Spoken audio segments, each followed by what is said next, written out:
meet you. Maybe, so today we're here to talk about, or this session we're here to talk about salary negotiation, promotion. Before we dive in, maybe we can just do a quick intro on ourselves and then give you a quick overview. So my name is Shivani. I am the CEO of Ascend and a career coach. And then at Ascend, we run online leadership programs for women to help you be better empowered to be successful leaders, to learn how to get buy-in, to manage up, overcome imposter syndrome. And prior to doing this, I was in your shoes. I used to be a product leader in tech, and I have a MBA from Harvard. So shout out to all the people in Boston. That's so nice to see. That's a quick background on me. Devon, do you want to quickly intro? Sure. Hi, I'm Devon. I am the founder and lead coach of Rock the Pivot. And like the name suggests, I'm mainly focused on helping women in tech and sciences rock their mid-career pivot, whether it's, getting a promotion, switching fields, going from corporate to academia and back. So promotion and negotiation come up quite a lot. Great. So what we thought we would do is give you a quick overview of how to think about salary and promotion, asking for a salary raise or a promotion, and then we can dive into the questions that people submitted. And so just putting in salary raise, these are obviously difficult topics, really stressful to tackle, but so important to do because we are the biggest advocates for ourselves. You have to own your career development. You have to be asking for those raises. And when you're thinking about it, you can think about it in three phases. First is around preparation. So actually getting ready to ask that raise. And in this stage, you should ideally start 6 to 12 months before you actually want to make that raise. Because you want to start, one, understanding the company processes, understanding, documenting your accomplishments, understanding what is your worth, to doing market research, talking to people, and we'll get more into that, and figuring out how much should you be asking for. And then, so let me just go through the three phases and we can go more detail. So the first is, preparation. The second is actually asking for that raise. And the third is a follow-up. Devon, is there anything else in that first phase that you want to add? It's never too soon to start creating practices for yourself so that you're keeping track of your accomplishments, your wins, anything that drives the value forward for your company and your position. I recommend at least once a week sitting down and journaling for yourself, the things that are bragworthy. What did you accomplish? Especially anything that goes above and beyond your role description, because that's going to help you to have some evidence for why you should be getting a promotion or a raise. Yeah. And one thing I'd add there is, especially if you're feeling like an imposter, or do I really deserve this raise? Am I qualified for this promotion? Then I think it's really important, especially important for you to prepare for this. Because when you prepare, yes, I am qualified. And two, you'll have more confidence. As a personal anecdote, when I got promoted to be people manager, I got that promotion, but no salary raise was given to me. And to be honest, I was really scared to ask for that raise because I thought in my head, I'd be if they have to pay me more money, then they might realize that I'm actually not qualified for this because I'd never given a formal performance review, or, I'd never managed people before, which makes sense. I wasn't in that role before. Within a couple months, I realized I should have asked for that raise. I deserve it. So I did go ask and make it, but I just want to share the example for you because I hear the story from so many of the women I coach. It's around or even so many of my friends, just holding ourselves back. And so doing that preparation stage becomes so important to help give you the confidence to go ask for what you deserve. So the next one would be ask. This is when you actually go ask your manager and go have that conversation. Whatever you share an agenda with them beforehand, and whatever you decide, you should always document it. So they have a clear understanding what are the next steps. Anything else to add there, Devon? Yeah, especially for yourself, so that you can see when did you ask, and how often have you asked? What would the conversation go like for the future? So you can kind of look at patterns. How many times have you been delayed versus oh, maybe I haven't asked out loud, and it was just something that I was thinking about doing, so that you have that kind of paper trail for yourself too. Yeah. And then the third phase would be the follow-up. So this is, you've asked, they tell you that, okay, let me take this into consideration. Thanks for sharing it. Let me get back to you. And you haven't heard anything. You decided that they would get back to you in 2 weeks and nothing came back. So in that case, you want to go and follow up and check in, see what's happening. Let's say they did come back to you and they gave you that raise. Well, perfect. If you got everything what you wanted for, that's great. That's the other nice thing about doing the preparation stage, because you're actually in your mind being really deliberate about like, okay, what is the outcome I want?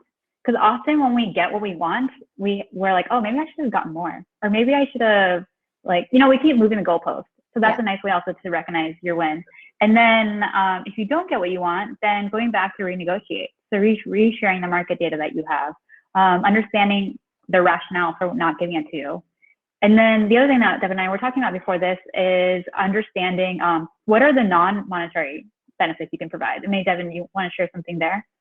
Right. Often, like, I see people who only think about the dollars per year that they're earning, but sometimes, like, if there really is a budgetary constraint or for whatever reason, you might have some more leverage with negotiating for non-salary based things, whether it's perks or more paid time off or a title bump. Don't neglect the intangibles as well. Yeah, so those are that's a quick overview. Is there anything else that we should add there? I think it's good to go to questions. Okay, perfect. Let's do that. Hi, I'm back with my cat. He was very insistent that he would be on my lap. So thank you so much for that overview. I think it's a perfect segue into actually the first question.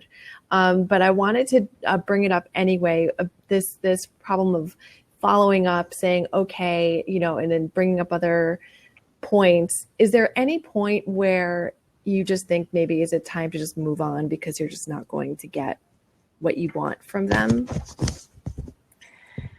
Yes, absolutely. All right, go ahead.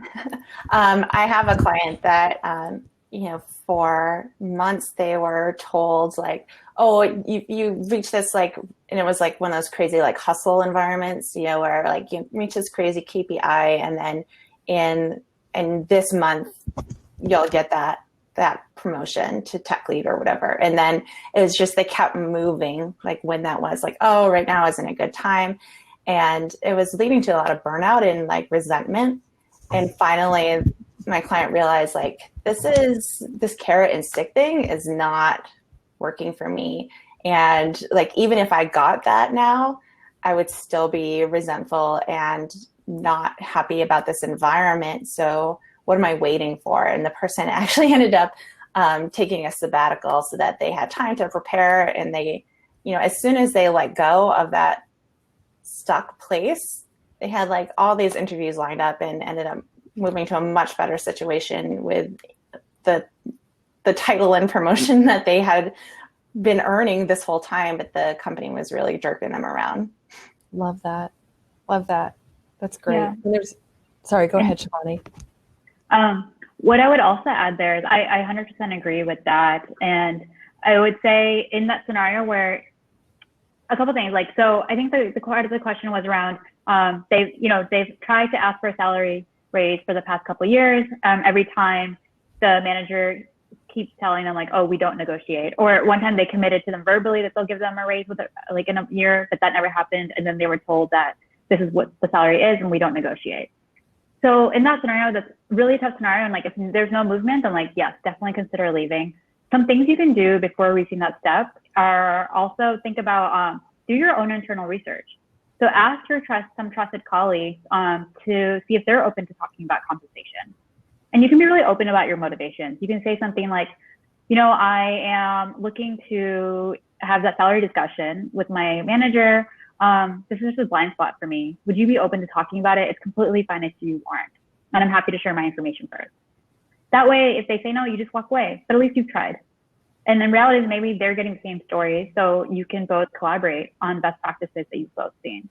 The other things that you can do is doing the market range. So what we're talking about, like figuring out what you're worth by talking to colleagues, other people in your industry, online. And then in your conversation with your manager, always get it in writing, what I was mentioning before. And if none of that works, then yes, consider leaving. But if you do find out that the company does negotiate with certain people, then go back to your manager. And you don't have to be like, well, so-and-so told me this, but you can just be like, I'm curious, is this a company-wide policy? When are the exceptions made? Just to try to get more information and see, is there maybe some negotiating room there? love that. And that's actually, so you already started to answer that. The very upvoted question that's related to it is, can you elaborate on how to use market research for preparation, and like specific links and stuff like that too, maybe would be helpful. Yeah. So, there's so many sites out there. It's beneficial to look at as many as you can to gather that information, especially ones that can help you look at your city, because it is going to vary from market to market, your industry, your specific industry, the size of the company. So I think pay scale is one of the ones that you can put in, like the size of the company, kind of like give you a range based on, is it a startup? Is it some big company? And, getting that information from networking and colleagues, the more information, the better. So you can get like a ballpark figure, but also know what you want. Like Shivani and I talked about this earlier, like you need to know what you want from it before you get started. And that's why like the preparation cycle is much longer than most people give it credit for. Mm-hmm. Like they just realize, oh, my yearly review is coming up, I should get on that, and it's like a week away. But if you're thinking about it ahead of time, and you can really look at your financial situation, what do you really want, and have that be like your starting point. I love that. We got a bunch of questions about negotiating, when you're in the interview process. And one of the first questions was, what do you do when, a lot of times you go down that road of, you go through all the interviews, et cetera, and, we finally get to the salary conversation, and you find that it's way lower than what you were expecting. And so it feels like time has been wasted. I know that a lot of companies are starting to move toward being more transparent about their salary up front, but how do you have that? How do you ask that before without making it seem like the only thing that's important to you is how much money am I going to make? Devon, do you want to talk about that? Because I know you've had some experience with your coaches. Yeah. Around it. I definitely see it come up a lot more, even in like that phone screen interview. They'll ask, or they'll say like the budget is X to Y. Is that okay with you? So I definitely see that more often. If they don't bring it up, and like maybe they don't have a lot of information on Glassdoor because they are like a brand new startup or something, and you're not sure where they're going to be in terms of their range. And that like for your living expenses and stuff, like you need a certain threshold in order to, be happy with that. It's fine to ask, even in that phone screen, like, what's the budget for this role? So that, because the recruiter doesn't want to waste the time either. You think about like the interview and screening process is really expensive for companies. Mm-hmm. So it's a win-win for both sides if you are able to be clear about your needs up front. Just don't be too disappointed if they do say like, I'm sorry, that's outside of our range. Is that common? Do a lot of people sort of ask that question of, what's the budget for this role in the beginning? I think people are afraid to ask. Yeah, that's fair. I get it. And on the flip side, someone else had asked, how do you answer the question, what salary range are you looking for? Yeah, so that's definitely a delicate question to answer. One way, if you are able to punt it, just because you don't know exactly where they're going to come in at, is you say like, I would expect it to be around the market rate and around this, and then flip it back to them like, kind of like what is in your budget, or what are your expectations for this? That being said, like some recruiters will push on it more. In that sense, if you really have to, then, you've already done the preparation work and you know what your range is. So always give the high end of your range, or maybe even bump it up a little bit more. You can make that judgment call, and you can share, like based on talking to people in the field, like just share a little bit of intelligence about like how you got to those numbers to add more credibility around it. The other thing I've also read, that studies show that when you do give a range, instead of giving a round number, if you say something like 91,000 instead of 90,000, it actually adds more credibility because it feels like you've like just really dug in there. And so it's not something that I personally tried, but I've read that it works. So you could try it. But, and I think it's a related question too. I'm going back to the Q&A here that was upvoted a lot, and I want to make sure Andrea and the other folks feel like they have a good sense of how to negotiate during the job search.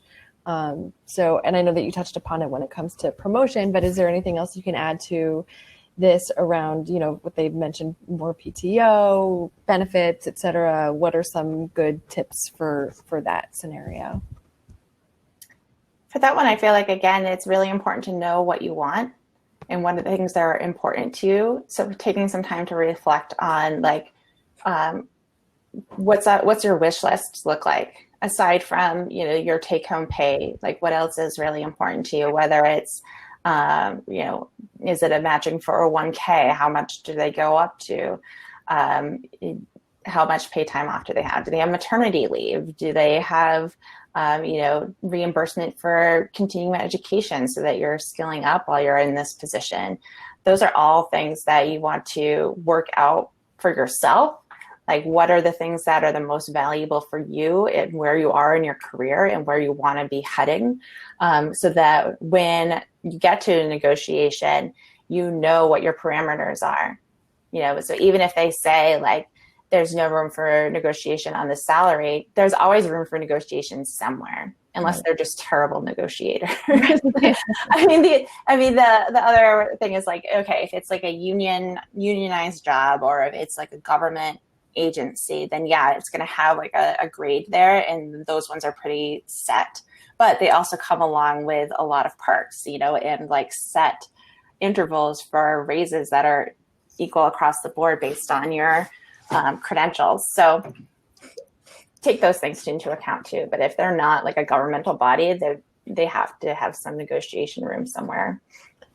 Yeah, it's perfectly related to the next question of, what happens when they say there's no room for negotiation, period, full stop, which I have had happen to me as well. And I'm like, okay. And then you sort of make that choice of like in my mind, I was just like, oh, I make that choice of whether I'm going to accept it or not. But is there an alternative? Like, can you really push? Yeah, I think on that is, I guess maybe I would pre-answer that question really when you first asked, like the first question around if you get that response when there's no room for negotiation, then go back and try to talk to colleagues, try to understand, is that really true? Understand from your manager, why is there no room for negotiation? What I was saying about, like, is this company policy? When are exceptions made? And then reiterating your case. So anytime you go and ask for a promotion or salary, you should be thinking about it as any business decision, as any other business decision. And so what is the rationale for why they should give you the promotion or for the salary raise? What is the win for the company? Showing them like how you have performed above your current scope of work, and use market data to pull in like why you deserve to, for example, to be paid more. And in it, don't think about it like, oh, because I deserve it. It's about actually, what is it for the company? What is it in it for your manager? At the end of the day, it's actually your manager who needs to go advocate for that raise. You're not the person having that conversation. So I think. Sorry. I just wanted to make sure that I was clear. It was more for people who were just getting it. It was a new job. Yeah, no, it's okay. It's okay. When I think that comes up. Yeah. So then in that, I think you can also try to talk to people within that company if you have friends. If it's a small startup, it's harder to do, but if it's a bigger company, you can try to understand. And then I think figuring out with them, like what Devon was talking about, like the non-monetary benefits, and then also understanding like, well, what would be the path to get that salary raise once I'm in the job? What would need to happen? Yeah, but it's still like you want to approach it as though you're on the same side. You really are, because you're going to be joining that team. You're going to be producing for them. So coming at it from that win-win perspective. And this, again, like knowing what you want and your value proposition, like what are you bringing to the table that makes you their top choice, and in reiterating that, if you have, if they were looking for somebody with 2 years of experience, you have 5 years of experience, and then you've got like some leverage there. Like you're bringing more to the table than what they had asked for, or like you have some unique background or frame of reference that's going to be a value add for them. And so just reminding of that during this, honestly, it's going to cost them a lot if they walk away from you at that point, because, then they're having to like kick back or, to the beginning, and that costs them a lot of value too. So like if you're in that position and you're like the final choice, you have more leverage than you think you do. That's such a great point. I think people forget that all the time, is like when you get down to that road, and it's not just a financial cost. I think it's an emotional, psychological cost too for the employer. Right. So all of a sudden get down that road, it's like the rejection is then on them too, saying, oh yeah, we love this person. We're so excited. We're making them an offer. They just did all the rounds of the interviews. Everybody on their team loves this person. And then they're like, oh, well, they were $5,000 more expensive than we could do it. And now, like, that is a hard thing to walk away from for a company, for sure. I love that. And I love this next question because I think it's very relevant, especially I think in Massachusetts and California, there's, this isn't allowed anymore, but I think there are for other states. So if you put a salary amount on a job application, can you then negotiate with an offer, or should you just accept the amount that you put in there? Yeah, that's a great question. I would say you can still negotiate. So, and one rationale you can use for that, one, if you put the amount in there, put it again at the highest end of your range. And one rationale you can use to negotiate, you can just say, well, through this interview process, I've gotten more information around the role and a better sense of what I would bring to the table. And based on that, here is actually what is in line with the market for the impact that I will have. Awesome. Do you want to add anything? I mean, I hate that question on the application that just doesn't let you put a range. I've put like 0 on there before, because it makes you put a numerical value, because that is a pretty cruddy. Or you can put like $1 million. Yeah, $100 million. Exactly. We're showing our age, Rachel. I know. No, I got it. Yeah. Good. I got it. Yeah. Next question is from one of our ambassadors who has exported herself to Canada, Juliana, upvoted something no one talks about, but I've learned so much about in the past few weeks is negotiating a separation termination agreement. Interesting. Have you any experience with that? Can you talk a little bit about what that piece of it is like? I haven't had any experience with that.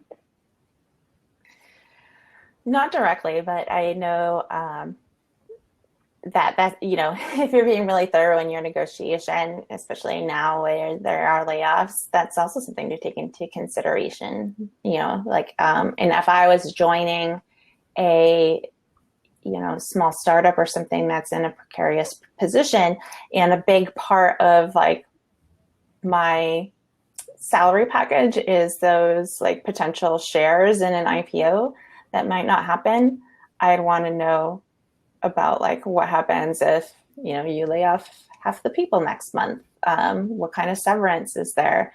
And so definitely those are things to talk about once you have the offer package, for sure.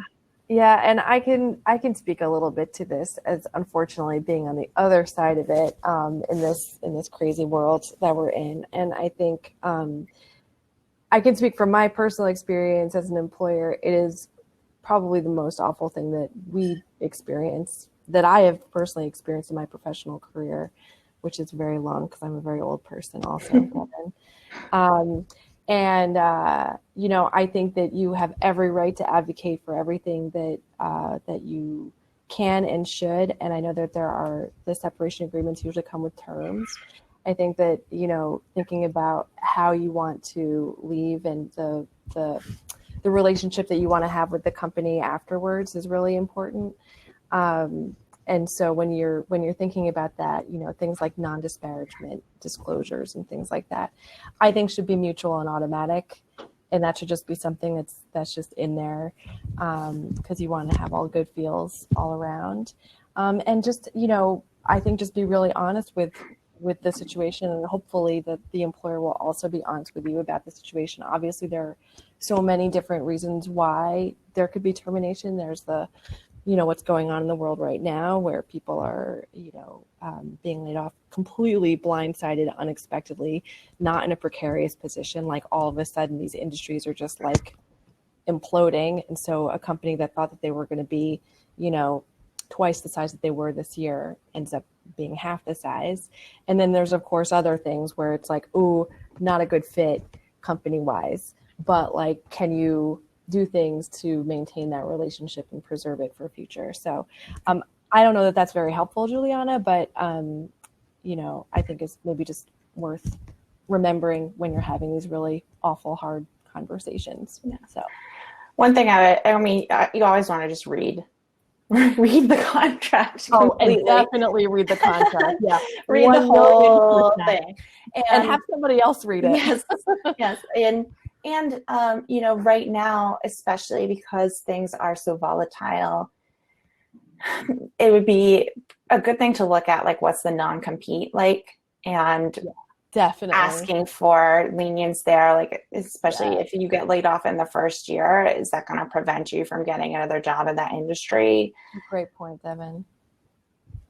Yeah, that's great. Thank you. Great question. Next one, highly upvoted. How do you ask about maternity leave benefits without unfortunately raising red flags? Can you just ask to see the full benefits package HR manual? Great question. Yeah, that's a really good question. First, I would say that if you feel like this company is going to be not ready to answer that question, then I would question whether that's even the right company for you to go to. Mm-hmm. And so because it sounds like, if you're asking on maternity leave, then you're planning to have a child while you're there. Well, is that a culture that's going to support you during it? Is that an environment that you want to work in? Now, let's just say yes, like you actually don't have concerns about culture, then I would expect that companies will be more forthcoming with it. But if you still feel awkward, then a nice way can be can I just see your benefits package? And then maybe if you have some way of figuring out if there's moms at the company or dads at the company, asking to talk to them about their experience could be, that wouldn't necessarily be on the maternity leave policy, but just like on the informal, like how do people actually treat the people who did go away on parental leave. Yeah, and I don't know if you have anything to add. I think that now not all of a sudden, I guess in the past year or so, companies are they're actually announcing what their benefits are in that regard because of parental leave, because they realize it's such a perk. So if it's not on there, then I would question it too. Yeah, for sure. So another question, how do you start the conversations for promotions when you're in an entry-level position post-undergrad? Good question. This is where your preparation cycle also needs to include finding out what the annual review cycle is like when do they make those kinds of decisions, and hopefully you have a mentor or somebody in the company that is helping to orient you, that you can go to with questions and just approach it in a curious way. I'm curious, what is the cycle for, getting a promotion when you are new here? What's the trajectory? If I want to be a X in a few years, what are the steps that I should be taking towards that? So if you have a target or a goal, talking to your mentor about what are some things I should be working on in order to get to that goal that I could be doing right now and being more mindful of. Those things are really important as a fresh grad, to have someone that you can have a sounding board for those questions. Do you want to add anything to that, Shivani? I would agree with that. Great. And next question, I think I might know the answer, but I want to ask anyway. If you get a raise but no promotion, would it be okay to ask for another meeting in 6 months, or is that being too greedy or pushy? It is definitely not being too greedy or pushy. So you should ask, and the nice way you can frame it is, let's say they give you the salary raise, and you can say you're really excited about it, excited to continue to grow in the company, and ask them when is the right time, and basically plan out next steps with them. So when is the right time to start the promotion discussion, and align on what is the path to get you to that promotion. What do you exactly need to do? And then follow up in writing with a clear understanding, and then check in on that every month, every quarter, whatever the right cadence is. And so if you have aligned that you're going to be ready for promotion, or reopen the conversation around promotion in 6 months, then you're not going to come across as greedy at all. That was the basis of it. Yeah, love that. This next one's a tough one. How do you manage asking for a promotion or raise when you're working with microaggressions from supervisors? Yeah. So this is something that we, in Influential, the online leadership program I run, we talk a lot about how do you deal with difficult or dominant personalities. And so that's something that I can take a stab at. And then Devon, if you have anything to add.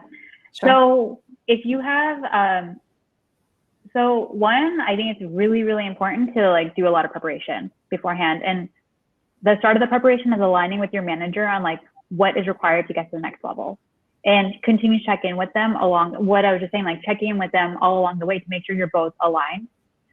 You also, in terms of like what is required for you to get to the next level, you want to have things that are really objective goals. Not, sometimes it can be hard, but like as objective as possible. Like you hit your quota for like X number of quarters, or you launch X number of marketing campaigns, or whatever it is. Something that people can, that you can really identify with, and then you want to continue to document it all throughout the way. Now, let's say you get to that conversation, you've done all that, there's all these microaggressions. Well, you can plan for that going into it and think about, okay, like what are the things that they're going to care about? How can I make them look good in this conversation? And also, you could just openly ask them, like, you know, what are your, if they're not being receptive to your ask, be like, what are your concerns? I'd love to just work together on this, and see what they say.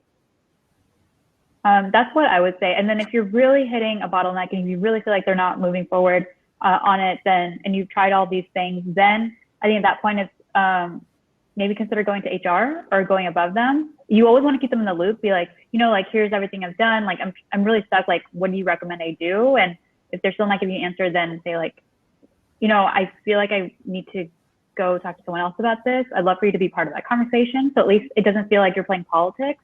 You're being fully transparent, but you do go have that conversation with someone else. I feel like there's like two separate things here. So like there's the work environment, the microaggressions, and then there's the raise/promotion, which is a separate issue. So like those microaggressions, like they seem like not a big deal, but they are a big deal. And not letting those slide is really important. So there's like, like I don't feel like I should be telling people what to do. And we have Rachel here, who's like, her whole company is about what to do. No, you are good. You are good. But like, you know, that's another thing. Like, you're documenting your wins. You should also be documenting like how often this is happening, even for yourself, because it also turns into like a gaslighting situation where you're like, am I taking these things personally? Like, how often is this really happening? Even if it's something like simple, like, you know, having a tick mark, like the number of times somebody like talked over me in a meeting, you know, like in your little meeting book, you know, so you can kind of get a range for yourself, like, wow, this really is prevalent. Or maybe you realize, oh, it's just this one person, but they're so loud that they're like dominating my kind of like worldview. But getting more awareness around that issue so that you can address it directly with HR, or if you have like a D&I kind of person in your office, that needs to be addressed. Yeah, it's so hard. It's just such a bummer that like management training isn't required for every single company and every single person, because there are some people that become managers because they're really good at their job, but they're not great with people. So many.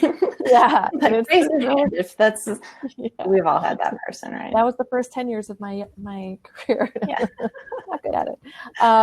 So next question.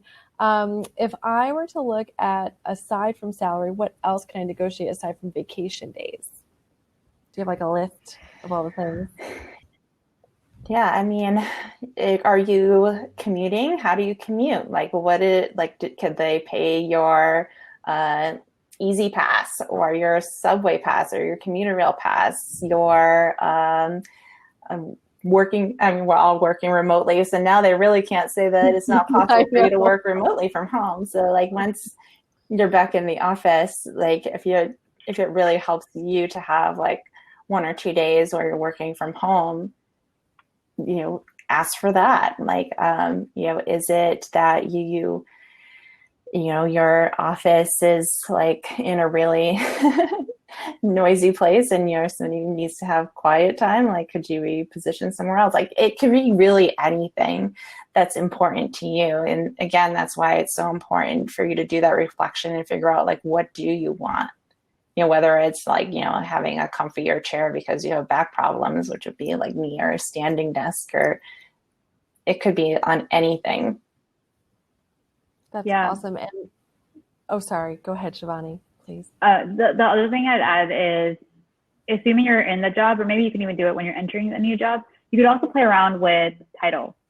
And so maybe they can't give you that promotion, but like, especially tech companies these days are like, sometimes get so creative around titles that you could still maybe have a title change. And so at least on your LinkedIn, it shows some kind of progression, even though your salary hasn't changed. Right. I want to acknowledge Erica, who's one of the other coaches, just put a link in the chat, which you probably all saw, that's a list of potential negotiable items. So very helpful. Thank you, Erica.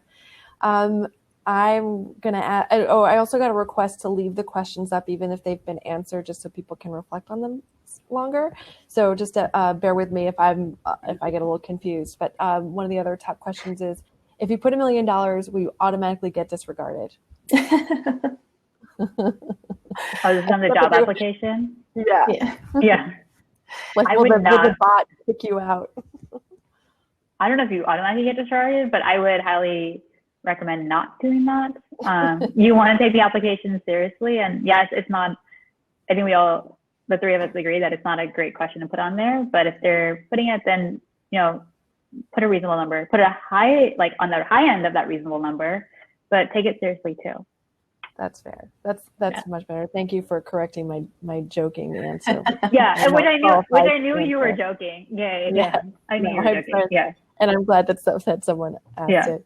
I love this next question, Erica, that you asked, and actually this was also asked in the survey, is what are some of the biggest mistakes that people, especially women, tend to make when it comes to negotiation, both during the hiring and for promotion and raises? I think the number one is not negotiating at all, which is quite frequent. Yeah. And then I'd say so I 100% agree with that. And then I say the other one is focusing on the me instead of focusing on like, what is the impact of the company? How have you added value to your team? How do you make your manager look good? And so making it a win-win outcome for all instead of just for you. Right. Or just only looking at the dollar amount like we talked about, so that especially benefits can be huge, even just like what percentage of the health insurance are they paying for it and what kind of health insurance it is. I know, like, usually I didn't think about that stuff at all when I was in my 20s. It's like, who cares, right? But then you realize, oh man, that's a huge amount of money that I'm paying every month for this thing that I didn't take into account, whereas the other one maybe included that, but they had a lower dollar amount in their offer. Looking at your stock options and what those could potentially pay out over time. There's a lot of things to consider there that I see, especially folks in their first or second jobs, only looking at the dollars on the page and not the whole picture. Yeah. And actually I had, so I actually have another number one, and what I just said is number two now, is women on average tend to undervalue ourselves. And so data shows this. Data shows that, I'm sure many of you are familiar with this, where men apply for jobs on average if they meet 60% of the qualifications, whereas women meet 100% of the qualifications and they'll apply. I had someone I was coaching, and she, for example, she was like, should I apply for this job, which requires 3 years of experience? And she had 2.5. I was like, yes, definitely apply for it. And so I think that stat, at least for me personally, when I go to negotiate for myself, I have that in the back of my mind. I'm like, okay, I do not want to be another stat. And so just push above. And what's the worst that can go wrong? In most situations, it's nothing. It's just that you'll be at a point where you are right now. And at least you've tried. And most times you can just grow into that role. You'll learn what you need to do to succeed in that role. And I have a related question that isn't even on this list, but I think that there is a concern about bias when you're asking someone for this, even though you're like showing them your value and your worth and you've done all this research. I think for a lot of us, especially as we get wiser about the world and how women are viewed in the workplace, how do we separate the issues around feeling like, oh, someone's just being biased against me because I am a woman or I'm a woman of color, or whatever it might be, versus, oh, maybe there's other stuff going on? I know it's kind of a Yankee question, but I think one of the most fascinating things I saw was they did this study where they had women negotiate on behalf of someone else. And they actually ended up negotiating higher than men who were negotiating for themselves. So clearly it's still like a woman who's negotiating, right? That's in the room with the hiring team that's doing this thing. And so I think it's like it's a mind game. Like, we're our own worst enemies in this. And so like, what is the attitude that you're bringing in, and can you put yourself in the frame of reference? Like, if this was my best friend that I was negotiating on behalf of, I would be selling her like hotcakes, like and she comes with syrup and she is amazing. And how can you bring some of that swagger to yourself? Right. Without coming across, because of bias, as being cocky. Right. Which is a real issue. And unfortunately, I think, around like, you don't want to come across as cocky given that bias. I think that's where, if you tie it back to, well, how did, whatever was your strength, how does that actually result in some kind of outcome for the company or some kind of outcome for the team? So like, yes, you did it. You're like, I launched this new campaign that resulted in this, or I helped us, like, we were having many bugs in our product and I spearheaded to solve this, and which resulted in a higher uptime, whatever it is. So I think that's where you can do that. And if you do feel like there is more bias, just grounding in data as much as possible and pointing to that. So if they're coming back to me like, no, that feels too high, you're like, well, can you just help me understand, what is not resonating with you in the data? And do you mind sharing kind of like where you're getting your information from, just so I can also have a better sense? That's great. Thank you. Is it possible for an employee to initiate pay transparency to help reduce the gender pay gap? What do you mean by that? I'll interpret Julie's question around, maybe if you're working for a company, I guess starting to, ask about, what people's salaries are, so that they can, so that grassroots movement of, I've seen that with a couple of tech companies where there's like starting spreadsheets of like how much people are making at their company in order to level set. I mean, there are sites like Glassdoor that let you do that for free. The Salary Project at Career Contessa is another one where you can anonymously report your salary, and that actually opens up, like, it's required. Like, the only people who can see like the salary data is in there are people who have also contributed. LinkedIn has something similar. Like, if you give your details, we'll give you our details kind of thing. And that way you're behind that like screen of internet anonymity. I would be a little bit cautious about like, putting up a flyer in the office, like, hey, let's all contribute to this Google spreadsheet, or put it on the like company Slack page or something, because you might be violating terms of your agreement somewhere. So go back to your contract and see if there's anything in there before you end up hurting yourself. And what I would say for that is, I agree that's a very delicate issue. You could start it informally. So just first doing it within your trusted circle of colleagues. One nice way could be do it if you have a women's group in your company and having an informal discussion there and people just starting to talk about it. And then maybe, then creating a spreadsheet or whatever that is. And then also potentially using that as an opportunity to open that conversation up with DNI or with your people ops team and be like, this is something that is really important to us. Like, what is the option here around it? And even maybe if they don't even come to pay transparency, at least having someone from HR come in and just being very explicit around what is the process to get a pay raise or to ask for promotion. Because often that's such a black hole and it feels really awkward to go have that conversation. But if you're doing it on the behalf of other women in the company or others in the company, then it's not about you asking for the information. You're just trying to help. Right. Love it.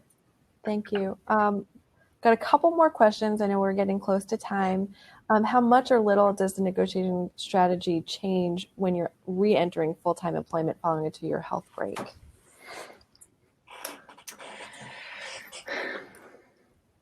I think it should still stay the same. Go back and think about what, based on what the market needs are right now, like where do you fall under? What is your compensation? So I would still take the same approach. Great. Did you want to add anything to that, Devon?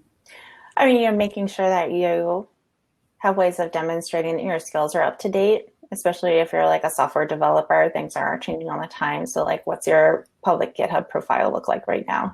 Like, are you showing that you're doing the work, or have you done some like even informal certifications on the side just to skill up in those 2 years so that it doesn't look like you're behind the times.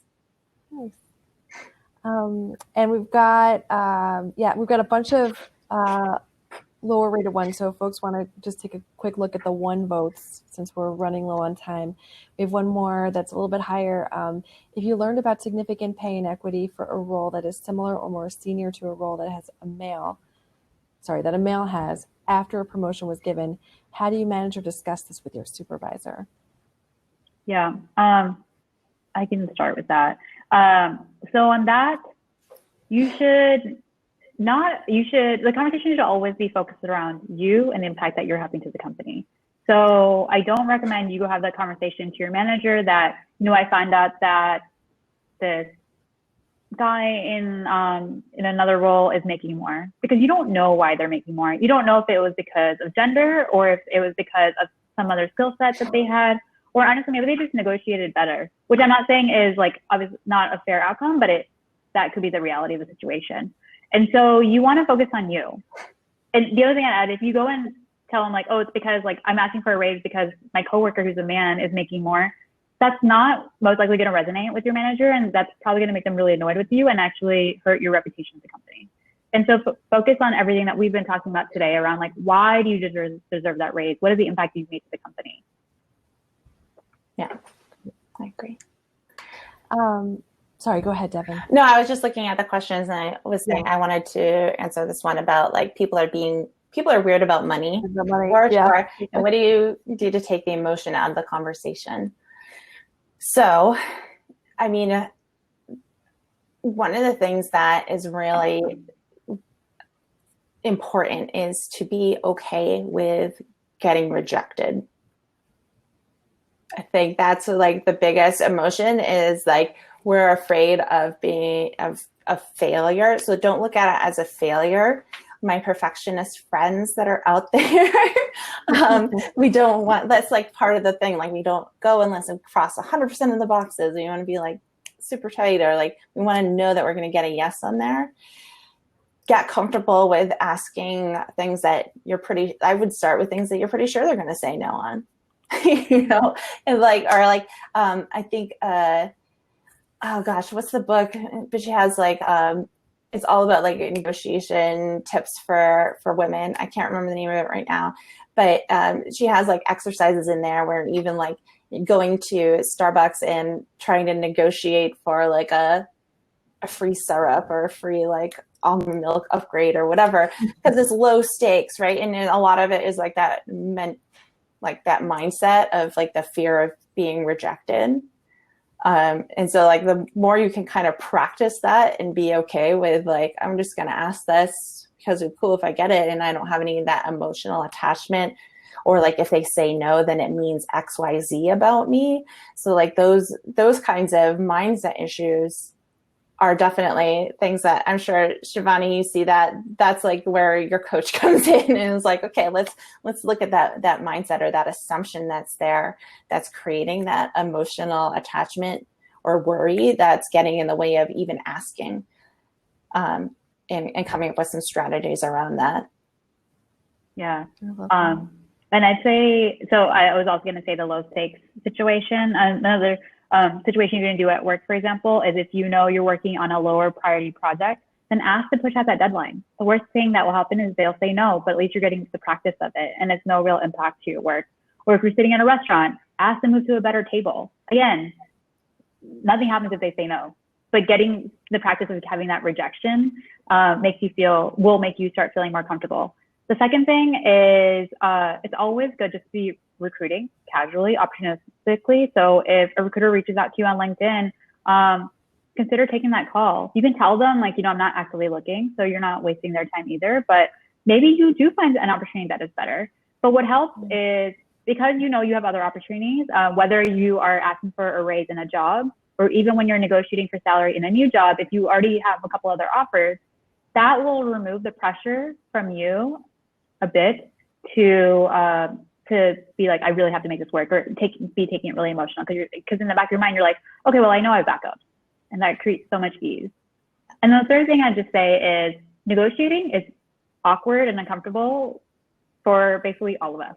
Maybe there's a handful of like really pro negotiators where it doesn't feel as awkward, but so just know that it's normal to feel emotional in this and to take it more personally, even though your manager's probably not reacting to you in a personal way.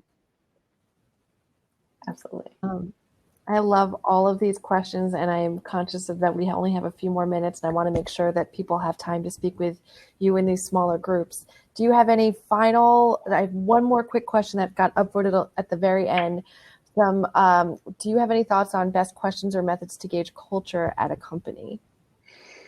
It's a little different from negotiation, but it's still relevant. Yeah.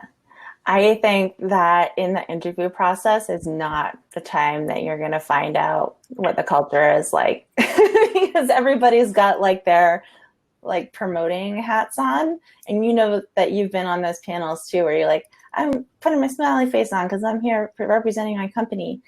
My best way of finding out about the culture is actually going to events like She Geeks Out events and just having casual conversations about like, what do you do? Like, how do you like working there? And then people give you like the real scoop. Ooh, thanks for promoting us. Or set up like casual coffee chats. If you're checking out a company and you think it looks like a cool opportunity, reach out to somebody that you're connected with on LinkedIn or maybe as like a second connection and ask for an intro, just as somebody who's working in that similar department with no agenda other than just finding out about that person, and they will tell you. They will tell you things. Yeah. Shivani, do you have anything to add to that? What I would say is agree that it's hard. I agree with all that. And I'd say if you can't do that, I agree that it is hard to gauge it fully in the interview process. But I think there are some things you can do if around, for example, you could ask, well, how did your company react to, what was your response to when COVID came around? And, like things that are more objective, like they can't make it up. You can also ask like, okay, well, maybe ask to talk to someone. If you're a mom at the company or going to be a mom or currently a mom, ask to talk to someone there. The other thing is asking people like, what don't they like about their job, and just see, are there consistent answers that are coming up where you can read between the lines and could raise potential red flags. And then if there is a social event as part of the interview process, lunch or dinner or drink, then that can also be a more casual environment where you can just ask, people might be more relaxed to talk to you about how do they like working there? What is it like? I don't think they're going to tell you like, oh, I don't like working there, to Devon's point, but at least you can maybe ask some prodding questions to just be able to read between the lines there. Awesome. Thank you so much. We're at time. You both are wonderful. Okay, so we are going to, Carolyn's back. So funny. I don't know how that happens. It's just Carolyn. We love you, Carolyn. So we are going to break out into small groups. Again, if you need me, I'm at the top left of your screen. Enjoy, everyone. Thanks so much. Thank you.